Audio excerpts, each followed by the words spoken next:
যাত্রীদের নিরাপত্তা নিশ্চিত করতে এবং পথ দুর্ঘটনা রুখতে অভিযান কোচবিহার সদর ট্রাফিক পুলিশের।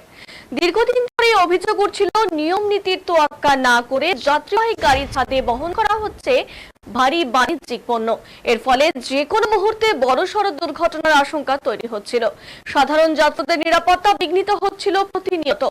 এই পরিস্থিতিতে শুক্রবার কোচবিহার সদর ট্রাফিক পুলিশের পক্ষ থেকে শহরের বিভিন্ন মোড়ে বিশেষ অভিযান চালানো হয়।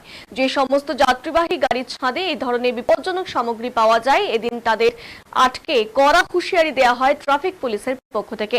ভবিষ্যতে যদি বিপজ্জনকভাবে গাড়ির ছাদে মালপত্র পাওয়া যায় তাহলে আইন অনুযায়ী ব্যবস্থাও গ্রহণ করা হবে বলে হুঁশিয়ারি দেওয়া হয়েছে।